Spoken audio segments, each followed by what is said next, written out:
ज़िक्र कंदासीं सिंधु दरिया में पानी जी वाध सबब दादो जे कचे जा केतिरा ई ॻोठ पाणी हेठि अची विया आहिनि। ॿोड़ सबब पोखियल फसल तबाह थी वियो आहे, जंहिं सबब आबादगारनि खे लखें रुपयनि जो नुक़सानु थियो आहे।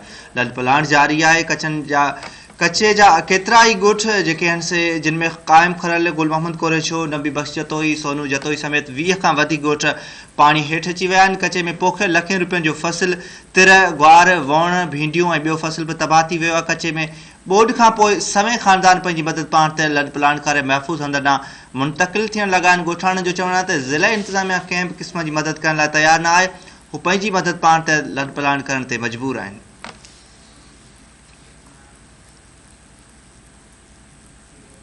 ऐं हाणे ख़बर शामिल कंदासीं। कंडियारो वेझो सिंधु दरिया में चाड़ सबब एसएम बचा बंद ते पाणी जो दबाव वधी वियो आहे। ताज़ो बरसातुनि खां पोइ सिंधु दरिया जे वहकिरे में चाड़ अची वई आहे, जंहिं करे फतेह पॉइंट वटां एसएम बंद ते पाणी जो दबाव वधी वियो आहे। इलाइक़े वासियुनि जो चवणु आहे त फतेह अली जतोई पॉइंट वटां दरिया जे पाणी में चाड़ सबब कचे जे केतिरनि ई एकड़नि ते फसल ॿुॾी विया आहिनि। कचे जे ॻोठाणनि मुतालबो कयो आहे त एसएम बंद जी फौरी तौर मरमत कराई वञे। ॿी सूरत में बंद टुटण करे वधीक लखें रुपयनि जो फसल ऐं घर लुड़ी सघनि था।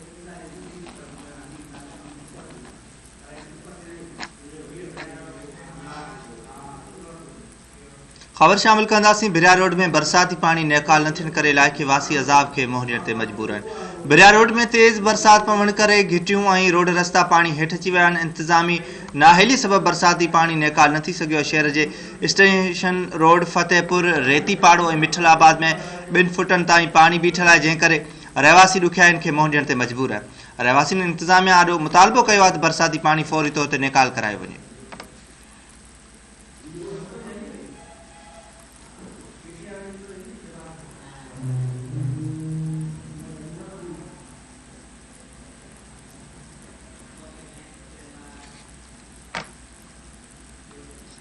खैरपुर में गैस्ट्रो वबाई सूरत अख्तियार करे वई आहे। 24 कलाकनि दौरान 82 ॿारनि खे सिटी अस्पताल खैरपुर दाख़िल कयो वियो आहे। खैरपुर ऐं भरपासे गैस्ट्रो वधी वियो आहे। वधीक 82 नवां मरीज़ मक़ामी अस्पताल में दाख़िल कया विया आहिनि। सिटी अस्पताल में गैस्ट्रो जा मरीज़ वधण करे अस्पताल में बिस्तरनि ऐं दवाउनि जी खोट पैदा थी वई आहे। अस्पताल में बिस्तरनि जी खोट सबब हिकु बेड ते 3 खां 4 ॿारनि खे सुम्हारियो पियो वञे, जंहिं करे मरीज़ वेतर ॾुखियाईनि खे मुंहुं ॾेई रहिया आहिनि। इलाइक़े वासियुनि अस्पताल में दवाउनि ऐं बिस्तरनि समेत घुर्बल सहूलियतूं ॾियारण जी घुर कई आहे।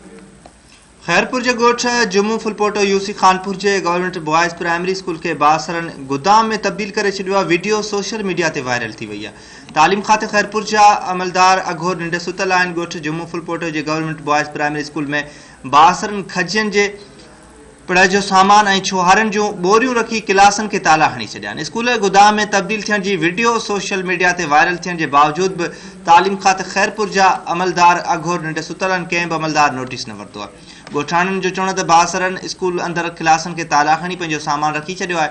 मामले जो नोटिस वठी स्कूल खे खोलाए ॾिनो वञे।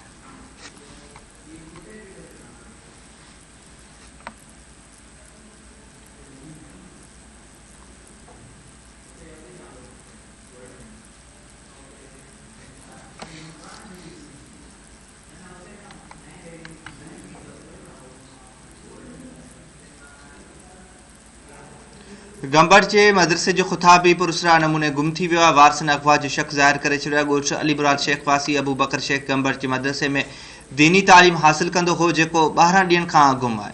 नीगर जी गुमशुदगी बाबति वारसन गंबड़ थाणे ते NC दाख़िल कराए छॾी आहे। हुननि पुलिस ऐं वसवारनि खे अपील कई आहे त नीगर जी ॻोल्हा में मदद कई वञे।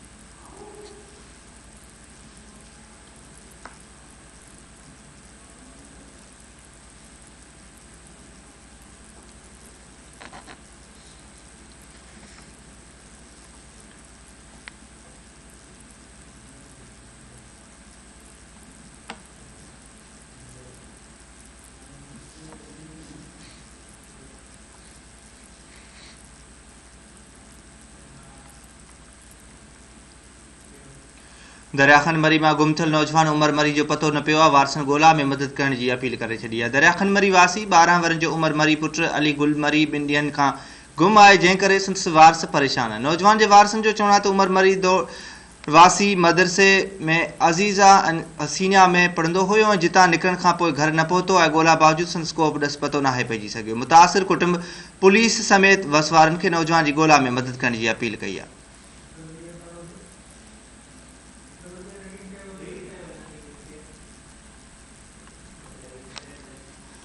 दरियाखन मरी में गुम थियल नौजवान उमर मरी जो पतो न पियो आहे। वांखे आगाह कंदा हलूं पिया। वारसन ॻोल्हा में मदद करण की अपील कई आहे। दरियाखन मरी वासी 12 वरनि जो उमर मरी पुट अली गुल मरी 2 ॾींहनि खां गुम आहे, जंहिं करे संदसि वारस परेशान आहे। नौजवान जे वारसनि जो चवणु आहे त उमर मरी दौड़ वारे मदरसे अज़ीज़िया हुसैनिया में पढ़ंदो हो, जितां